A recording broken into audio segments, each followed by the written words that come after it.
छत्तीसगढ़ के गरियाबंद जिले के एक गांव में पुल न बन पाने की वजह से लोगों की परेशानी काफी बढ़ गई है। 700 लोगों की जनसंख्या वाले गांव में पुल न होने से कई तरह की परेशानियां सामने आ रही हैं। स्कूल जाने वाले बच्चों से लेकर मरीजों तक हर कोई इस नाले की गिरफ्त में है। ग्रामीणों के मुताबिक 2022 से 2023 में इस पुल के लिए 3 करोड़ की मंजूरी मिली, फिर भी निर्माण आज तक शुरू नहीं हुआ है। टीएनपी न्यूज की टीम जब यहां पहुंची तो ऐसा लगा कि विकास सिर्फ फाइलों तक ही सीमित है।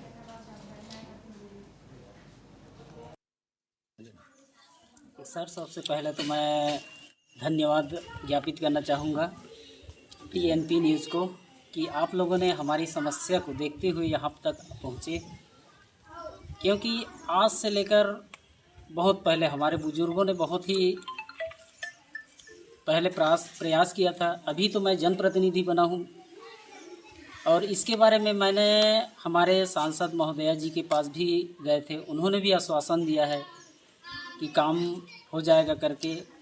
और उसके बाद मैंने हमारे सम्मान्य विधायक महोदय जी के पास भी गया था।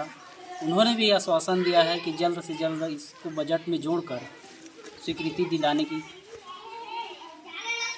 ये तो पूर्व में किसी अखबार के माध्यम से जैसे कि हमने पढ़ा था कि वर्ष 2022-23 में ग्राम पंचायत रामपुर से लेकर के ग्राम पंचायत भुंजिया मुड़ा तक के बीच मध्य जो ये नाला पड़ता है, उस नाला के लिए लगभग 3 करोड़ रुपए स्वीकृत हमने किसी अखबार में पढ़ा था उस समय। जी। और उस समय से लेकर के यदि इस कार्य को लेकर के राशि स्वीकृत हुई थी, तो स्वीकृत राशि के बाद क्या कार्य प्रारंभ के लिए आप लोगों ने फिर इसके लिए कहीं कोई आवेदन या किसी से संपर्क करने का प्रयत्न नहीं किया? सर, उस टाइम में ऐसा हुआ था, जैसे 2022 में लगभग हमारे माननीय विधायक जी रहे डमरूधर, जिन्होंने उसका सेंसन के लिए पेपर में एक कटिंग आया था, लेकिन अभी तक वो कार्य नहीं हुआ। उसकी जानकारी तो हम लोगों को नहीं है, लेकिन बना क्यों नहीं ये भी हमारा क्वेश्चन है सर। जब सेंसन उतने का करवा चुके थे तो हमारा नाला अभी तक बना क्यों नहीं? क्योंकि हमारे समस्या बहुत गंभीर है सर। हमारे बच्चे विद्यालय जाते हैं। आपको ये बात कब पता चली कि ये पैसा लैप्स हो गया है, या इसके बारे में आप कब जाने कि काम नहीं होने का कारण या वजह क्या हो सकता है? सर, ऐसी सुनाई में ऐसा लोग बोल रहे थे कि इतना इतना का सेंसन है, लेकिन वास्तव में हम लोगों ने जब अधिकारी कर्मचारी जिसे संपर्क नहीं हो पाया था पहले, अब जनप्रतिनिधि नहीं थे हम लोग, तो उतना जानकारी नहीं था सर। वर्तमान सरकार में भी अभी लगातार जन समस्याओं को लेकर के एक मुहिम चलाई गई है, सुशासन तिहार लेकर के। क्या सुशासन तिहार के बीच आप गांव वालों ने जाकर के अपनी पीड़ा नहीं रखी? गांव वालों ने तो सर सुशासन में लगाया है आवेदन, लेकिन उसमें आवेदन में यह लिखा हुआ है कि जैसे ही बजट में होगा निर्माणाधीन, मतलब बोला जाए तो। ये किसने कहा आपसे? नहीं सर, मतलब उसमें आवेदन में जैसे हम लोग आवेदन क्रमांक देखते हैं ऑनलाइन, तो उसमें लिखा हुआ होता है सर कि आपका पत्र क्रमांक इतना, ऐसा करके। मतलब अनुशासन तिहार में जो आपने आवेदन लगाया था उसका रिजल्ट आपको पता है? जी सर, जी सर। मतलब अनुशासन तिहार में आपके द्वारा जो आवेदन किया गया था वो पूरी तरीके से सरकार तक पहुंच चुकी है, आप ऐसा मानते हैं? ऐसा तो मानता हूं सर, लेकिन अभी तक कुछ इसके लिए कोई आगे नहीं आए हैं, तो मैं समझता हूं कि अभी भी हमारा काम रुका हुआ है, क्योंकि समस्या हमारे ही है। अभी आप सभी गांव वालों ने मिल करके टीएनपी चैनल की टीम को यहाँ पे बुलाया है कि अपनी समस्याओं को आप रख सकें। जी। अब आप सरकार तक के हमारे माध्यम से क्या पहुंचाना चाहते हैं संदेश, क्या संदेश देना चाहते हैं?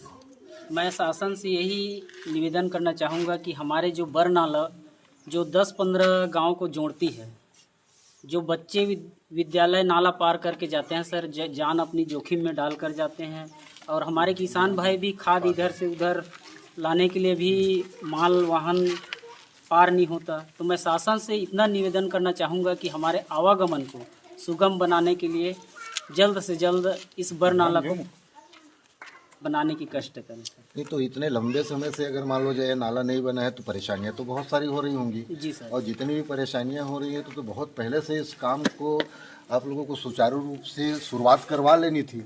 अभी किन किन समस्याओं से ये ग्राम जूझ रहा है? सर सबसे बड़ी समस्या तो हमारे माँ बहन जो भी बीमार पड़ जाते हैं उनको सर नाला पार कराना दिक्कत होता है सर। बरसात में पानी भर जाता है तो उससे क्या है जान जोखिम में, और बीमार लोगों को और पार कराना है, और बच्चे विद्यालय जा नहीं पाते। और हमारे किसान भाई तो इतना है कि बरसात से पहले मतलब कि कहा जाए अपना खाद वगैरह ले आते हैं, और बरसात में तो ला नहीं पाते। और हमारे बीच एक और प्रमुख समस्या हमारे आश्रित ग्राम रामपुर, जो कि हमारे राशन दुकान ग्राम पंचायत भिंजामुड़ा में ही संचालित है, तो राशन लेने ले जाने में बहुत दिक्कत होता है सर। हमें शासन द्वारा 4 महीने का एक मुश्त यहाँ पर गोडाउन में जमा कर दिया जाता है सर, जो कि 4 माह में ख़राब भी हो जाएगा। इस चीज़ को ध्यान में रख कर शासन को भी हमारे इस समस्या के बारे में हल करना चाहिए। मतलब आप ये कहना चाह रहे हैं कि केवल एक नाला ऐसी मुसीबत है जी जी जिस नाले के कारण यहाँ तक आप लोगों तक के जो पहुँचने वाली सुविधाएं हैं, जी जी जो प्रशासनिक अमले की तरफ से जो योजनाएं संचालित की जाती है, ये पूरे आपके दरवाजे तक नहीं पहुँच पा रही है। हाँ सर। पूरी तरीके से नहीं पहुँच पा रही है क्योंकि यहाँ तक के जो भी प्रशासनिक मुलाजिम वो पहुँच नहीं पाते हैं, इसलिए बहुत सारी चीज़ों से आप वंचित भी रह जाते हैं। हाँ सर। और आपका ये भी कहना है कि यहाँ पर के जो स्थानीय बच्चे हैं, जो छोटे छोटे बच्चे स्कूल कॉलेज के लिए निकलते हैं, जी जी जी वो कहीं ना कहीं उस नाले में परेशानियों का सामना करना पड़ता है उनको, और जो पीड़ित होते हैं उनमें स्वास्थ्य की असुविधाएं भी मिलती हैं। जी जी ये बहुत ही वृहद और गंभीर समस्या है इस गांव की, और आज इस गांव के सारे बुजुर्गों ने हमें आमंत्रित किया यहाँ पे समस्याओं को लेकर के TNP न्यूज़ के टीम के सामने अपनी समस्याओं को रखा, क्योंकि इन्हें यह मालूम है कि सिरे से जनहित मुद्दों को गहराई से कोई छानबीन करके अगर उठाता है तो वह TNP न्यूज़ है।